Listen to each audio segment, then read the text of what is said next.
ഇവിടെ ശ്രീലാല് സണ്ണി ജോസഫിൻ്റെ വരവിന് ശേഷമുള്ള മണിക്കൂറുകളും ദിവസങ്ങളും കൂടി അസസ് ചെയ്തും അനലൈസ് ചെയ്തും കൂടി സംസാരിക്കുന്ന നിലയിലേക്ക് ഈ ചർച്ചയിലെ അഭിപ്രായങ്ങൾ മാറിയിട്ടുണ്ട്. നേരത്തെ പ്രേംകുമാർ പറഞ്ഞല്ലോ, അദ്ദേഹത്തിൻ്റെ ഏറ്റവും വലിയ കൺസേൺ ആവേണ്ട അദ്ദേഹത്തെ തന്നെ എതിർക്കുന്ന, അദ്ദേഹം ഈ പദവിയിലേക്ക് എത്താൻ അത്രമേൽ യോഗ്യതയുള്ള ആളല്ല എന്ന് കരുതുന്ന ചുറ്റും നിൽക്കുന്ന നേതാക്കൾ, അതിലും തലപ്പൊക്കത്തോടെ ആണ് തങ്ങൾ നിൽക്കുന്നത് എന്ന് ധരിക്കുന്ന നേതാക്കൾ അദ്ദേഹത്തിൻ്റെ പാർട്ടിയിൽ തന്നെ ചുറ്റുമുണ്ട് എന്നത് തന്നെയാണ്. അദ്ദേഹത്തിൻ്റെ ഈ ദിവസങ്ങളിൽ, ഈ മണിക്കൂറുകളിൽ അദ്ദേഹം നടത്തിയ അഭിമുഖങ്ങളിലൊക്കെ അദ്ദേഹം പറഞ്ഞതിലെ പിശകുകളൊക്കെയും എടുത്തു വെച്ച് അതെല്ലാം രാഷ്ട്രീയമായ പരമാബദ്ധങ്ങളായി മാറുന്ന പ്രശ്നം.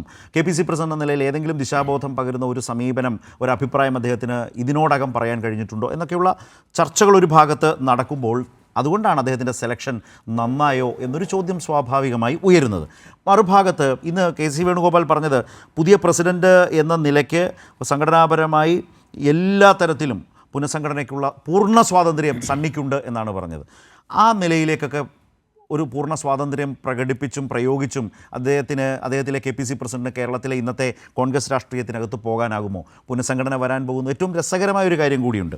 അതായത് DCC പ്രസിഡന്റുമാർ മാറ്റമുണ്ടാകും, പുതിയ ജനറൽ സെക്രട്ടറിമാർ വരും, സെക്രട്ടറിമാർ വരും. ഇപ്പോൾ അറിയുന്ന വിവരങ്ങളനുസരിച്ച് ജനറൽ സെക്രട്ടറിമാർക്കും DCC പ്രസിഡന്റുമാർക്കും ഒന്നും ആ പദവിയിലെത്തിയാൽ തദ്ദേശ തെരഞ്ഞെടുപ്പിലോ നിയമസഭാ തെരഞ്ഞെടുപ്പിലോ മത്സരിക്കാൻ കഴിയില്ല.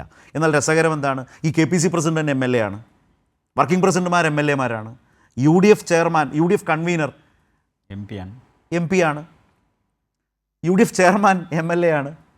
അപ്പോൾ എങ്ങനെയാണ് ഒരു തരത്തിലും പൊരുത്തപ്പെട്ടു പോകാത്ത വൈരുദ്ധ്യങ്ങൾ നിറഞ്ഞ ക്രൈറ്റീരിയ വെച്ച് എങ്ങനെ സണ്ണി ജോസഫിന് ഈ പുനഃസംഘടന മുന്നോട്ട് കൊണ്ടുപോകാൻ കഴിയും? നേരത്തെ നോക്കൂ, ഇതിൻ്റെ അകത്ത് വളരെ രസകരമായ കാര്യം, അല്ലെങ്കിൽ നമുക്ക് ചൂണ്ടിക്കാണിക്കാൻ പറ്റുന്നൊരു കാര്യം, KPC പ്രസിഡന്റ് നിയമിക്കുന്നതിൽ എന്താണ് ഒരു മാനദണ്ഡമുള്ളത്? ആർക്കറിയാം? ഒരു മാനദണ്ഡവുമില്ല. അത് ഹൈക്കമാൻഡ് തീരുമാനിക്കുന്നു. അപ്പോൾ ഈ ഹൈക്കമാൻഡ് കേരളത്തിൻ്റെ കാര്യത്തിൽ ആദ്യം തീരുമാനിച്ച ആരെയാ? ആൻ്റണി എന്ന നേതാവിനെയാണ്. ഹൈക്കമാൻഡിൻ്റെ ഭാഗമായി നിൽക്കുന്ന KC വേണുഗോപാൽ ആണ് ഇതിൻ്റെ അകത്ത് വലിയൊരു തീരുമാനമെടുക്കുക എന്നുള്ളത് പരസ്യമായ രഹസ്യമാണ്. അതിൻ്റെ അകത്ത് എല്ലാവർക്കും അറിയാവുന്ന കാര്യം. അപ്പോൾ ആദ്യം തീരുമാനിക്കുന്ന first choice was not advocate Sunny, first choice was somebody else.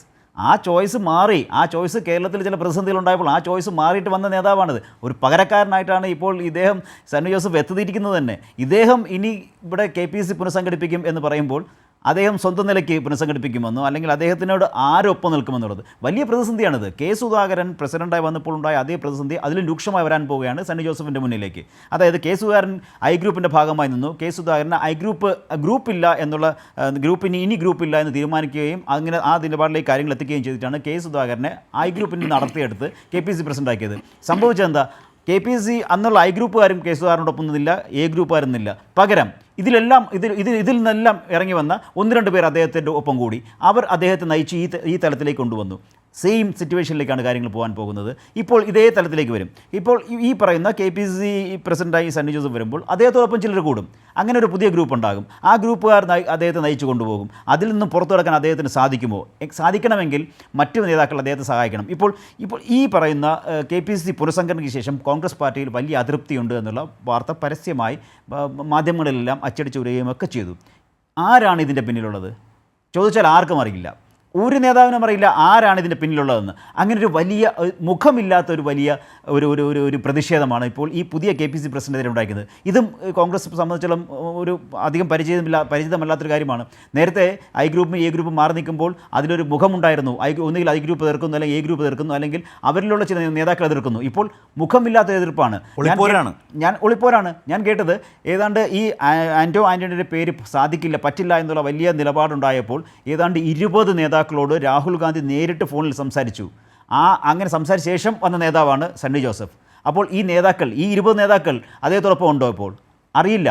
20 നേതാക്കൾ സംസാരിച്ചതും 20 നേതാക്കൾ നിർദ്ദേശിച്ചതും സണ്ണി ജോസഫിൻ്റെ പേരായിരുന്നോ? അറിയില്ല. ഇങ്ങനെ 20 നേതാക്കൾ രാഹുൽ ഗാന്ധി സംസാരിച്ചിട്ടുണ്ട്. 20 നേതാക്കൾ രാഹുൽ ഗാന്ധിയോട് ചില പേരുകൾ പറഞ്ഞു. പക്ഷേ സണ്ണി ജോസഫിനെ ഹൈക്കമാൻഡ് നിയോഗിക്കുന്നു. അങ്ങനെ വരുന്നു. ഈ സണ്ണി ജോസഫാണ് ഇനിയിപ്പോൾ ഇവിടെ DCC പ്രസിഡന്റുമാരെ നയിക്കേണ്ടത്. പുതിയ DCC പ്രസിഡന്റുമാർ ശരത് സൂചിപ്പിച്ചതുപോലെ അവരാണ് അടുത്ത ആര് മത്സരിക്കണമെന്ന കാര്യം അവസാന വാക്കായി പറയേണ്ടത്. അങ്ങനെയാണ് അഹമ്മദാബാദ് സമ്മേളനം ഈ കഴിഞ്ഞ മാസങ്ങളിൽ 2 മാസം മുമ്പ് നടന്ന അഹമ്മദാബാദ് സമ്മേളനം തീരുമാനിച്ചിരിക്കുന്നത്. ഈ പറയുന്ന DCC പ്രസിഡന്റുമാർ പുതിയ തെരഞ്ഞെടുപ്പിൽ മത്സരിക്കാൻ സാധ്യതയുള്ള സ്ഥാനാർത്ഥിയുടെ പേര്, അതും അവസാന പേര് കൊടുക്കണമെന്നുള്ളതാണ്. അങ്ങനെ വരാൻ പോകുന്ന DCC പ്രസിഡന്റുമാരെ ഈ നിൽക്കുന്ന സണ്ണി ജോസഫ് തീരുമാനിച്ച് അല്ലെങ്കിൽ ഇവരെല്ലാം ജനപ്രതിനിധികളാണ്, ഇവരെല്ലാം പാർലമെന്ററി രംഗത്താണ്. അതാ പക്ഷേ അവർ നിയമിക്കാൻ പോകുന്ന DCC പ്രസിഡന്റുമാർക്ക് തെരഞ്ഞെടുപ്പുകളിൽ മത്സരിക്കാൻ കഴിയും. കുറഞ്ഞത് 2 തെരഞ്ഞെടുപ്പെങ്കിലും. സാധാരണ ശ്രീലാൽ വലിയ തിരക്കും തള്ളുമാണ് DC പ്രസിഡന്റ് ആവാൻ, സെക്രട്ടറി ആവാൻ. ഇങ്ങനെ ഒരു ക്ലോസ് വെച്ചാൽ തിരക്ക് കുറച്ച് കുറയും. അല്ല, മത്സരിക്കൂടാന്നില്ല, 2 തെരഞ്ഞെടുപ്പിൽ മത്സരിക്കാൻ പാടില്ല എന്നുള്ളത് ഒരു കുറവ് വരുത്തിയിട്ടുണ്ട്. അത് 2 തെരഞ്ഞെടുപ്പ് വരുമ്പോൾ കാര്യമായ തെരഞ്ഞെടുപ്പെല്ലാം കഴിഞ്ഞു പോയി. അപ്പോഴത്തേക്കും പിന്നെ പുനഃസംഘടനയാകുന്നു വീണ്ടും. അല്ല, ഇനി വരാൻ പോകുന്ന 2 തെരഞ്ഞെടുപ്പ് അവർക്ക് തടസ്സമല്ലേ? തടസ്സമാണ്. ആദ്യം 2 തെരഞ്ഞെടുപ്പ് പാടില്ല. അതായത് അപ്പോൾ പിന്നെ ഈ നേതാക്കൾക്ക് ചോയ്സ് എടുക്കണം, തെരഞ്ഞെടുപ്പിൽ മത്സരിക്കണോ സംഘടനാ രംഗത്ത് നിൽക്കണോ? ഇതെല്ലാം തന്നെയും അങ്ങോട്ടും ഇങ്ങോട്ടും ഈ പറയുന്ന നിഴൽയുദ്ധത്തിനും പിന്നിൽ നിന്നുള്ള കുത്തിനും എല്ലാം കാരണമാകുമെന്നല്ലാതെ ഈ പാർട്ടിയെ എന്തെങ്കിലും തരത്തിൽ മുന്നോട്ട് നയിക്കുന്ന രീതിയിലേക്ക് കാര്യങ്ങൾ എത്തിക്കാൻ ഇനിയും ഇതൊന്നും കൊണ്ട് നടക്കില്ല എന്നുള്ളതാണ് നമ്മൾ മുന്നിൽ കണ്ടുകൊണ്ടിരിക്കുന്നതും തെളിയുന്നതും. അതാണ് ഞാൻ പറഞ്ഞത്. 20 നേതാക്കളുമായി സംസാരിച്ച് രാഹുൽ ഗാന്ധി തീരുമാനിച്ച പേരിനെതിരെ വീണ്ടും ഉണ്ടാകുന്നു പ്രശ്നം.